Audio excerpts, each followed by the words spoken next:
Welcome to the Birth Journeys podcast. I'm your host, Kelly Hof, BSN RN. I am a wife, a mother of two, and a nurse specializing in the care of women and newborns. In this podcast, we will share powerful journeys of birth givers with the goals of lifting the veil on the birth experience, healing through sharing, and beginning an open conversation to strengthen trust and promote transparency between birthing people and healthcare providers. Welcome to the Birth Journeys podcast. I'm your host, Kelly Hof, BSN RN. I am a wife, a mother of two, and a nurse specializing in the care of women and newborns. In this podcast, we will share powerful journeys of birth givers with the goals of lifting the veil on the birth experience, healing through sharing, and beginning an open conversation to strengthen trust and promote transparency between birthing people and healthcare providers. Today, I have with me Mike Goldstein. Mike is a fourth-year medical student in the Uniformed Services University School of Medicine. He is going into OB/GYN. Mike, thank you so much for joining us. Today, Mike is going to talk about shoulder dystocia. Super excited to be here. Apologize if you hear a vibrating sound. That is my cat purring. She is my companion for all things digital. Every time she hears me talking, I think she knows that I'm on some kind of recording, so she feels like she has to come up and participate. So as you said, I'm a Navy medical student at the Uniformed Services University. Just quick disclosures. Everything that I'm going to say is my own opinion and does not represent the opinion of the Department of Defense, the Uniformed Services University, or the Department of the Navy. However, everything that I do say is supported by ACOG, which is our governing body for OB/GYN. It's all based on data. None of this is my personal opinion. It's all data-driven. Basically, if you read the clinical practice guidelines from ACOG, you're going to get what I'm saying. There's some other sources too, but it's all data-driven. Which is why I chose you, because literally you spew data all the time. I'm very data-driven. OB/GYN it doesn't seem like it sometimes, but it's a pretty data-driven field. So shoulder dystocia, yeah, it's a scary thing. I think a lot of people don't quite understand what it is or kind of what's going to happen, what we do to prevent it, how we predict it. A spoiler alert, we're really bad at predicting it. So I'll talk about that a little bit too. And then I'll go over kind of the maneuvers that are done to help relieve it, because it's kind of chaotic and can seem a little scary, but there's a reason for doing them all. And they've been shown to be pretty effective. So just to start out, what is shoulder dystocia? It's kind of a scary name, but obviously it has something to do with the shoulder. So it occurs when the anterior shoulder, and I'm going to use a couple medical terms in here. I'll try to define them kind of in the beginning just so people know what I'm talking about. Anterior means the front. Posterior means the back. So when we talk about the anterior shoulder, it is the shoulder that's closest to the mom's belly. So it occurs when the anterior shoulder is blocked by the pubic symphysis, which is the part of your pelvis where your two pelvic bones come together in the front. But it can also occur if the posterior shoulder gets stuck on the sacrum, specifically the sacral promontory, which is kind of the projection of the front part of the sacrum that goes into the pelvis. But most of the time, it's the anterior shoulder. So normally, when we deliver the infant, we do some downward gentle pressure on the baby's head, which causes the anterior shoulder to deliver. And then we can give upward pressure, and that will deliver the baby, the posterior shoulder, and the rest of the baby. Most of the time with shoulder dystocia, it occurs when the gentle downward pressure fails to deliver the anterior shoulder. And we usually call that if it does not deliver within a minute. So if that anterior shoulder gets stuck and it doesn't come out within 60 seconds, we say, okay, we have a shoulder dystocia. It's not super common. There's kind of like a variation in how often it happens, but it's about 2 to 3% in most studies and up to about 5% in a few studies, but we usually say between 2 and 5%. So why can this happen? There's kind of three big things that we say, although I'm going to talk about how we're pretty terrible at predicting it. But it can happen when we have an increased resistance between the infant and the vaginal walls. So one of the biggest causes of this is what we call fetal macrosomia. And that's just when the fetus is larger than about 9 to 10 pounds. It can also happen if the baby has a large chest compared to the diameter of their head. So big chest, small head. That can happen when mom is diabetic. And then also it can happen when we have the baby not rotating. So there's what we call cardinal maneuvers of labor, which is the different maneuvers the baby makes as it kind of makes its way down through the birth canal. When the birth happens really, really fast, which is what we call a precipitous labor, that rotation can fail to happen and then the baby can get stuck. So that said, we are terrible at predicting shoulder dystocia. there have been multiple studies, and even though things like diabetes, macrosomia, precipitous labor are shown to be risk factors for shoulder dystocia, essentially no study has shown that we can accurately predict it using those methods. In multiple studies, only about half of shoulder dystocias have occurred in macrosomic babies, and most of them are in moms who are not diabetic. So we're just terrible at predicting it. The one thing that we do say kind of comes with an increased risk that seems to be pretty reliable is if you have a history of shoulder dystocia. So if you've had a baby that has experienced a shoulder dystocia, the recurrence rate in another pregnancy is about 1 in 10. But that might even be higher because a lot of patients will say they don't want to try laboring because they had a shoulder dystocia and they don't want to risk it again. And a lot of physicians understandably will say, okay, we totally understand that, and we'll just sometimes do a C-section.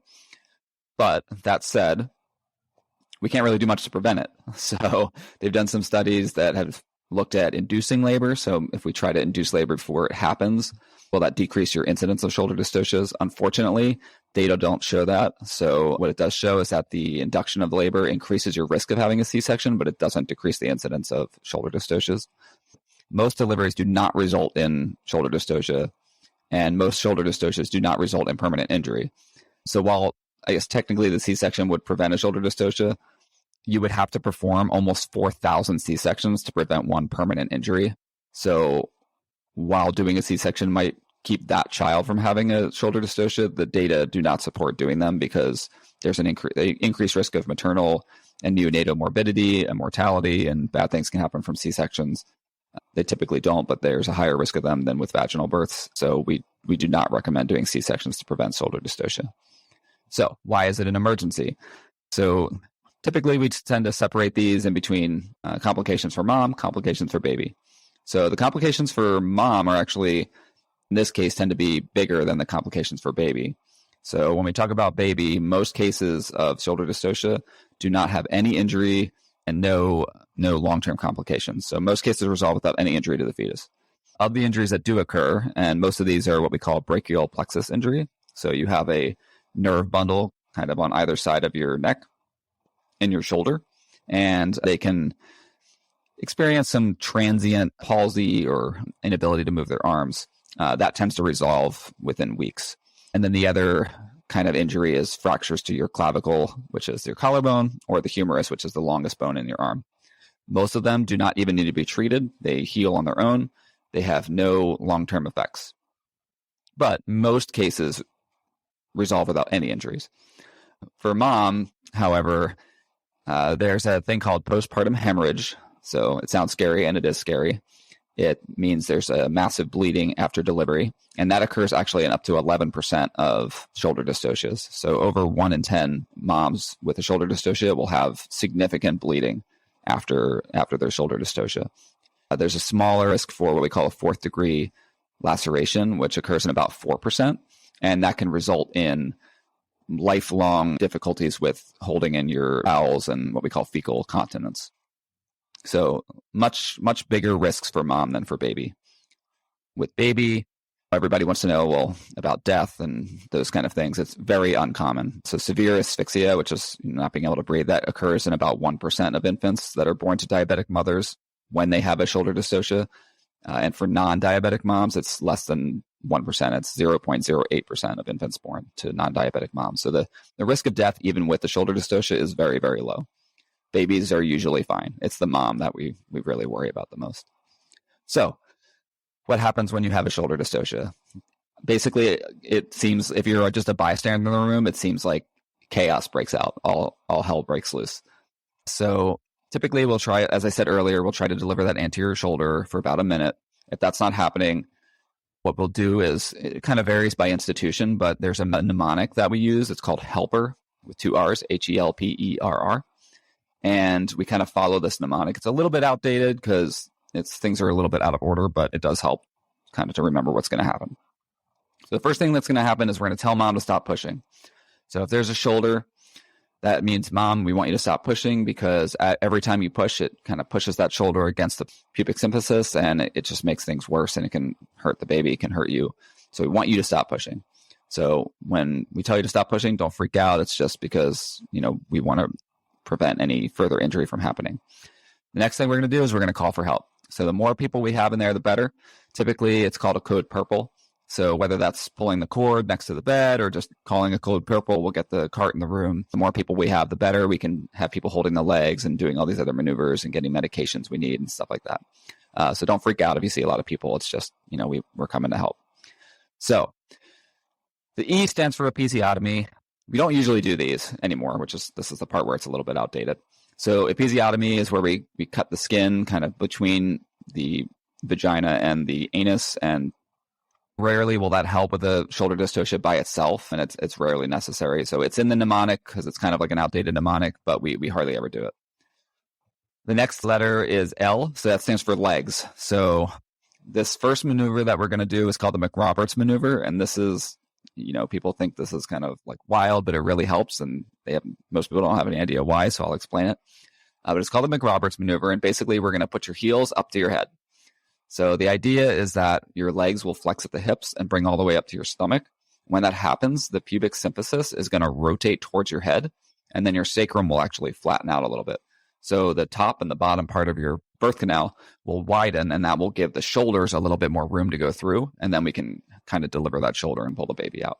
A lot of times, all that needs to happen is this McRoberts maneuver, and then that will relieve the shoulder dystocia, and we can go right back to a normal delivery. But that doesn't work. Oftentimes, this next step will happen kind of concurrently. So we'll do the McRoberts maneuver and then do what we call suprapubic pressure. So that's the P, pressure. What will happen is somebody will put their fist kind of right above your pelvis, and they'll push on your abdomen. And the idea is that you're pushing on the shoulder that's stuck, and you're pushing it towards the baby's face. And so that will rotate the shoulder, and it will make the diameter of the shoulder smaller. So it's a smaller baby that has to go through your pelvis. So between the legs, which will widen the diameter of your pelvis, and this suprapubic pressure, which decreases the diameter of your baby, it's a smaller baby, wider canal, kind of helps it go through. Now, the E is what we call enter maneuvers. It's the worst way to describe this, but there's a bunch of what we call internal maneuvers that we can use to kind of rotate your baby. They have crazy names like Reuben 2 and Wood's corkscrew, reverse Wood's corkscrew. Basically, it's just moving your baby's body around by pushing on their shoulders. Usually don't do these in this order because there's other maneuvers that are better. So we kind of skip those, but they kind of get used if the other things don't work before we go on to kind of heroic measures. So we usually skip the E at first, and we go to the first R, which is remove the posterior shoulder or reduce the posterior shoulder. This is usually pretty quick. There's a couple ways to do it. We can stick our hands in kind of posterior towards your sacrum, and we can try to feel where that arm is. Sometimes it's behind the baby's back. Sometimes it's kind of right there. We can grab the baby's hand, pull it out, and then we reduce that shoulder, deliver the posterior shoulder, and now one shoulder is already delivered, and it makes it a lot easier to deliver the anterior shoulder. If that's not really working with the hands, we can use little things like the oxygen tubing or a red rubber catheter or suction tubing, just something to kind of make a sling and pull that shoulder out. So these three maneuvers, the legs, which is the McRoberts, the suprapubic pressure, and reducing the posterior shoulder, these will relieve 95% of shoulder dystocias within 4 minutes. And usually it's a lot faster than that. The shoulders that I've seen have been relieved, most of the time are relieved within 1 minute with these maneuvers. So we tend to try each of these for about 30 seconds before we move on. Most shoulders last only like 30 to 60 seconds if you do these maneuvers, and the vast majority of them will last less than 4 minutes. And there will be no long-term effects. If these don't work, the last R is what we call roll. So there's a maneuver called the Gaskin maneuver, which we basically just tell you to roll onto your hands and knees. And that, again, increases the pelvic diameter. It's a very safe way to do it, and it will help baby come out.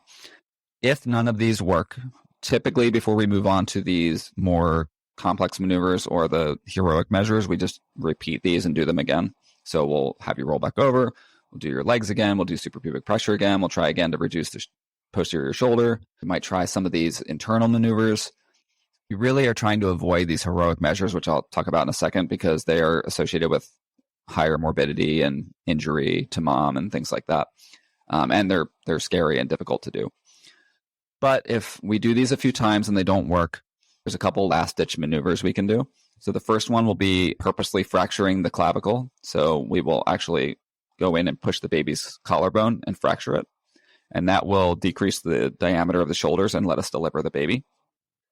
Most of the time, this doesn't require any treatment at all, and it heals without any complications. We just make sure that it's not poking through the skin or anything, and then within like a week or two, it's completely healed and there's no long-term consequences. If that doesn't work, there's a couple of things. One of them is called a Zavanelli, which is a fancy name for essentially trying to push the baby back into the birth canal. So we'll rotate the baby back through the birth canal and then hold him or her there as we roll the bed into the operating room and deliver the baby using a C-section. The very, very last ditch thing is what's called a symphysis-iotomy. It's a crazy word that's hard to say. But basically, we take really big bandage scissors and cut your pubic symphysis in half, and that helps us kind of deliver the baby. This is almost never done in the United States. It really should only be done in like third world countries where they don't have the opportunity to do a C-section. It's like absolute last resort. I've like never even heard anybody doing this in the United States. Very, very rarely done. I've actually only met one person that's done even a Zavanelli. As I've said, almost every shoulder dystocia will be successfully relieved with just the legs, the suprapubic pressure, and the delivery of the posterior shoulder. And the one person I do know who did a Zavanelli, it was successful and they were able to do a C-section. So those are the maneuvers that we're going to do. After those maneuvers are done, baby's out. After any delivery, we take a really good look to make sure that there's no bleeding, no signs of postpartum hemorrhage or lacerations or anything in mom. And we do that anyway. But with the shoulder dystocia, we're going to be pretty careful just because the shoulders being stuck could cause lacerations to your cervix and in your birth canal and things like that. And we always take a good look, but we'll kind of monitor you a little bit more carefully just because we are worried about those postpartum hemorrhages. And then, we'll talk to you about your risks for future pregnancies. And as I said, it happens in about 1 in 10 subsequent pregnancies. And that's just something to be aware of. And if you've had a shoulder dystocia, when you're pregnant again, make sure you let your obstetrician know. And when you go in to deliver, make sure you let the team know just so they can be aware, so they can brief the team and say, hey, if we have a shoulder, this is what we're going to do. Let's review all the maneuvers. Let's make sure we have roles assigned. You'll be on this leg. You'll be on that leg. We'll have you do the suprapubic pressure. If the baby's facing this way, you'll do it if the baby's facing the other way. And that way, everybody just has it in mind. And then 9 times out of 10, you don't have a shoulder dystocia and everything goes totally normal. And the shoulder dystocia happens in somebody that had never had one before because that's just how it goes. We're really bad at predicting them. We don't really know what causes them. We have some risk factors that we know of, and we have some great maneuvers to fix them, but they are dangerous for mom, not so dangerous for baby. They're scary, but they're over usually pretty quickly, and most of the time everybody is okay.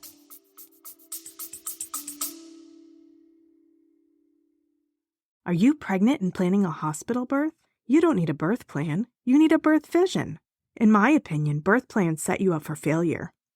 Yep, I said it. Hear me out before you turn off this podcast. You may think that by downloading a generic birth plan, it means you're in control. The truth is, it's not that simple. No one can control exactly how their birth will go. There are way too many variables. What every pregnant person wants is to walk into the hospital pregnant and to walk out with a healthy newborn in their arms. The journey in between is the murky part. It's hard to know what issues might come up that need to be addressed. If you focus your energy on a birth vision rather than giving your power to a birth plan, you can empower yourself to make the best choices for you and your baby. That's why you need to get into my Empowered Hospital Birth program. As a labor nurse and mindset coach, I can help guide you through the process of maintaining the calm autonomy that will help you achieve the birth vision you desire. In my Empowered Hospital Birth program, I will help you identify the source of anxiety you have surrounding hospital birth. Fill in knowledge gaps to make sure that you are fully informed and confident. Learn key phrases so you can better communicate with your medical team. Emotionally process your fears so that they don't hold power over you. Go to kellyhof.com/empowered to book a free 30-minute private birth vision call, where we will identify your top fears and must-haves and gain clarity on exactly how you want to feel in the birth space. That's kellyhof.com/empowered. I'm honored to be a part of your birth journey. Thank you. You just reminded me of the reason that I asked you to do this. You were like off the grid for about a week and just came back Yeah. and then had the most prepared presentation that you could possibly have. I was out as our field training exercise. It's called Bushmaster. It's like our last year graduation requirement. We have to go and pretend to be on a deployment for 5 days. It's pretty fun. That sounds like fun. That doesn't sound like my personal choice of fun, but I'm glad Well, you it enjoyed reminds it. me that I'm glad I joined the Navy instead of the Army, because it was like very Army driven. that's It was like fair. an Army deployment. And I'm like, I'm glad I'm not in the Army. I'm glad there are people who join the Army because that stuff is hard. Yeah, for sure. So, a couple of questions. The data you were talking about with the scheduled induction versus scheduled C-section for someone that has a previous shoulder dystocia. What you're saying is Don't do a C-section just because you have a history of shoulder dystocia.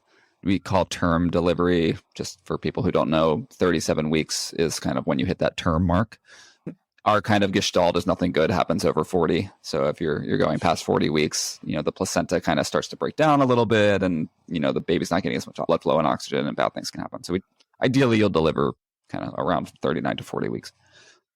Induction of labor is when we use medications to start labor, even if it hasn't started. And then a C-section is obviously a C-section. That's colloquially, some people call it a belly birth. If you've never heard of a C-section, it's basically when we make an incision in your belly and we take the baby out through your belly instead of through the vaginal canal.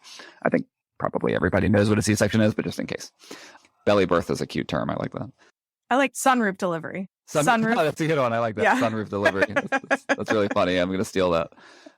There's nothing wrong with a C-section per se. They are just as valid as a vaginal delivery. There's a lot of kind of C-section like shaming that goes on sometimes, where it's like not a real delivery. You kind of like gave up, or you lost, or it's all these really stupid things. There's nothing wrong with a C-section, kind of like morally or in any nature that way. The reason we try to avoid them is just because they are associated with more complications. So there's like a higher risk for bleeding, and anytime you are cutting the skin, there's a risk of infection, and there's a risk of damaging additional structures like your bladder and your ureters and things like that. So we try to avoid them for those reasons. It's not because it's like not a real delivery. When I say don't do a C-section to prevent a shoulder dystocia, it's not because a C-section is bad. It's just because you're taking those risks of a C-section and you're taking them on kind of unnecessarily, because you would have to do so many C-sections just to prevent one long-term injury, or not even long-term, one permanent injury from a shoulder dystocia. So kind of in layman's terms, using those medications to induce labor or make labor start when it's not started yet, or doing a C-section isn't going to do anything to prevent complications of a shoulder dystocia. And you should only do them if there's like another medical reason for you to do those things. The kind of feeling is like, oh, I had a shoulder dystocia, I kind of want to like induce labor or do a C-section to prevent it again. And I can understand why people would feel that way, but there's no data that show that actually helps. So, if you had a shoulder dystocia, just let your team know and then just do your labor the way you would have normally done it. Do they monitor the size of the baby? Yeah, so we do that anyway. It would be like a macrosomia would be a medical reason. So a macrosomia alone would not be a reason, because most babies who have a shoulder dystocia are not, only about half are macrosomic. So if the baby is large, we'll say, okay, this is a baby that's over 4,500, which is about 9 or 10 pounds. We say, okay, so if it happens, this baby's large, do a vaginal delivery, let's just review shoulder dystocia. And then, like I said, most of the time it doesn't happen. But if you've had a shoulder dystocia in the past and you have a large baby now, no, we're not going to induce you just for that, but we obviously are going to be more careful. So, recommendations are only to do the induction or the C-section if there's an indication, and a macrosomic baby by itself is not an indication to do that. If the mom has had a traumatic experience from a shoulder dystocia and wants to feel more comfortable with the plan for birth and chooses to do an induction because that's what makes her feel comfortable, we would call that an elective induction still, even if we have a baby that is confirmed macrosomia and we have a mom with a history of a previous shoulder. We're still calling that an elective. Correct. Induction. Yeah, and that's fine too. I mean, you can even elect to do a C-section if you want to. If you say I've had shoulder dystocia in the past and it was traumatic for me and I really don't want to do that again. I just want to have a C-section. Nobody should shame you for that or make you feel like you're doing the wrong thing. I mean, it's your, nobody should have to go through trauma once, let alone twice. And if it's going to be really traumatic for you and you'd rather do a C-section, that's totally fine. And a C-section is a completely valid way to deliver your baby. If anybody's saying, oh, you absolutely shouldn't do a C-section because it's blah, blah, blah, blah, blah, then they shouldn't be taking care of patients. Because when I say you shouldn't do a C-section, you shouldn't do a C-section just to prevent a shoulder dystocia. If you want to do a C-section because you had a traumatic experience and you want to avoid that, that's a completely valid reason to do one. So it's really important for mothers to feel empowered to talk with their provider about what they feel comfortable with and discuss the risks and benefits for all of these options and choose with the provider what everybody feels like the safest, least traumatic, most comfortable way to proceed with the delivery would be for that particular scenario, taking all the information and history of the mom and the data. So circling back to the maneuvers that we use during the shoulder dystocia, when we do the McRoberts, you can either bring the heels straight back towards the ears, or when we're doing that, we straighten the legs all the way and then bring them back. And I feel like I've seen that be what really fixes the shoulder in most situations. So I know exactly what you're talking about. And when they say to do the McRoberts, what they mean is to reset the legs and then pull the feet all the way back. So it's what you described second. And that's kind of the only way that I've ever seen people do it. I think probably some people will just throw the legs back because for anybody who hasn't delivered a baby, the most common position in delivery is you're on your back and people are holding your legs up. You're kind of in that like frog position. And so they'll say, okay, we have a shoulder, and then they'll just pull your feet back up. And so leave your legs where they are. But when you do that, you're not increasing. So moving your feet around is not what increases the diameter of the pelvis. It's moving your legs around. So by straightening your legs out and then bringing them back up to your abdomen, what you're doing is you're flexing at the hips, but you're also abducting your legs. And by that combination is what tilts the pelvis. And so when you straighten the legs all the way out, you're kind of resetting the pelvis. And then when you pull the legs all the way back, you're doing those maneuvers. And that's the actual maneuver. So just moving your calves and your feet around is really not what the maneuver is. It's moving the actual femur and the part of the femur that attaches, which is the longest bone in your leg. Sorry, I tend to use all this medical jargon. We spent 4 years learning all this medical jargon, and then we have to forget it all in order to talk to patients. But the longest bone in your leg, your femur, that attaches to your pelvis, your hip bone, and moving that around is what actually tilts your hips. And that happens when you walk, that happens when you sit down. The shape of your pelvis it kind of changes a little bit and as you move around, and especially in pregnancy because those ligaments and tendons stretch out a little bit. And so it's easier that's kind of where you get like pubic symphysis pain and things like that.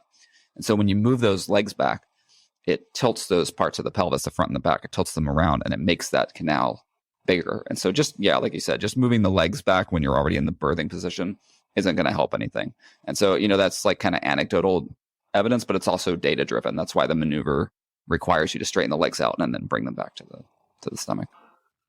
Yeah. And I think in that situation, if you haven't had emergency drills and practice and all that stuff, it's really easy to forget that straighten the legs part. Yes. Especially, at least in the hospitals where I've worked, there's a lot of encouragement for the father to hold the leg on the opposite side of the delivery bed. And so when you have a situation like that, if it's a surprise shoulder, if you don't have staff in there that are planned, ready to step in at any time, what tends to happen is they'll say McRoberts and to shout over the doctor and the patient and all of the chaos that's going on and have the dad help you straighten the legs while he's already freaking out because somebody's just yelled shoulder. It's really difficult. So what I've seen in these situations is we just tend to kind of push the legs back and pray. And then when we call the shoulder and people come in, then we try to communicate to the nurses that weren't there. We have not straightened the legs yet. Let's start over. And at least personally, I've been trying to remind my coworkers when they do come in, hey, we probably haven't tried that yet.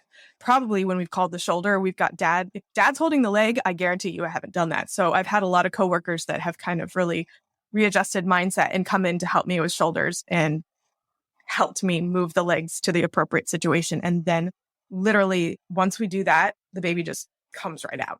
So I like you said, it's the first maneuver because it is so highly effective and it is the least invasive. And if we can all remember to just straighten some legs, I think we Yes, do it a lot better. And you mentioned about a really good point that reminded me, and it's about simulation. So simulation and practice are really important for things that especially for things we don't do very often. So shoulders don't happen a ton. I mean, they do happen, 2 to 3 or 5% is a lot of people, but that's a small percentage of deliveries. And so when most deliveries occur normally, you have to practice for the things that are scary or dangerous or require something different than kind of the normal procedure. And they've actually done some studies on the role of simulation in treating shoulder dystocia, and programs that had a specific, what we call like a didactic program with simulation for treating or relieving shoulder dystocia, the rate of permanent brachial plexus injuries decreased by more than half. So in one study, it was about 10%. And then after they initiated this simulation program, it went down to less than 4%. So using these simulations, and we have these, if you've ever seen like a CPR mannequin, we have a delivery mannequin, which is like a pregnant lady, and there's like a baby inside, and the person running it can kind of push the baby through and hold it in certain positions, and we can simulate a shoulder dystocia. And so you have everybody in the room the way you would normally do it. And as soon as the baby starts to deliver, you do the whole, 1 minute of trying to deliver the anterior shoulder. And then when that doesn't happen, you go through the whole process. So you yell shoulder, mom, stop pushing, pull the cord, code purple, feet to the head. Or some people just shout McRoberts. Some people shout feet to the head because it's, in the heat of the moment, you might forget what a McRoberts is. If you're the one delivering that baby, that training will help you to stay focused. And so if they're just moving the feet, you should say, hey, we need to straighten the legs out. And that should be the first thing that happens. And like you said, often dad is the one there. And I'm sorry, dad, if there's a shoulder, you're getting pushed out of the way. We need staff members there to do the legs properly. So, we want you there. You can go hold mom's hand and, kind of ensure that everything's going to be fine and give her moral support. But you're not being right up there until that baby's coming out. Yeah, very important. And the shoulders that I've done have, been terrifying for dads, but I think it's really important that we talk about it and let people know this is what we do. And also, like you said, boy, I sure feel a lot better when I run the drills. It's like the medical world icebreaker, like team building experience. Everything's a lot calmer after we've done some drills. So yeah. I highly recommend if you're not running drills at your hospital. You should be. Yeah. If you're not, you should be. And whether that's at a civilian hospital and it's with the same people you've been working with for years, and, that's great, but you still need to run I find it's really helpful in military settings because in the military, people rotate around so much that you may not know kind of what this person is, what their skills are. They could have come from a small military treatment facility where there's a shoulder once every 3 years. I mean, that's probably an underestimate, but maybe they just never have seen one and they're just coming into the team. And that's why regular drills are so important. And civilian hospitals, it's just as important too. And it's been shown to really help. So yeah, practice. And we really should do it for everything. I mean, it's not just for shoulders. We do drills for postpartum hemorrhage, which is another super dangerous, shoulder dystocias, maybe a little bit less dangerous, but they can lead to postpartum hemorrhage. But postpartum hemorrhage of itself can be very dangerous. And so doing drills for that is really important. And even drills for regular vaginal deliveries. We do simulations where we have learners do a completely routine vaginal delivery because there's a lot of moving parts and there's things you have to remember. And it's not just catch the baby and give it to mom. There's more to it than that. And keeping in mind what's going on and keeping your eye out for all these things, and then actively managing the third stage of labor and all this other stuff. Even the normal routine deliveries, we try to do drills on, and that should absolutely be the case because it does help. Yeah. Well, Mike, thank you so much. This has been very informative. I think it's going to be very helpful for moms that are learning about shoulder dystocia or have been told they have a big baby, or just anybody that's curious about the delivery process. And providers that are forgetting to straighten the legs is super important. Yeah, when you're in the moment, remember, you got to straighten the legs first. Don't just throw the heels Right. back up. It's hard. It's hard. It's a big movement. You're like, oh, crap, a shoulder, Yeah. Well, hopefully I didn't All rush right. it too much and didn't talk too fast. I tend to talk really fast. It was great. It was great. All right. Thank you so much. To help more moms find this podcast, please be sure to subscribe and leave a review to tell me what you think. To find more information about guests from each episode, please see the show notes at birthjourneyspodcast.buzzsprout.com. There you can also learn how to follow me on Facebook and Instagram. Thank you for listening. I'm honored to be a part of your birth journey. Thank you so much for tuning into my podcast. If you enjoyed what you heard, make sure you hit that subscribe button so you don't miss out on future episodes.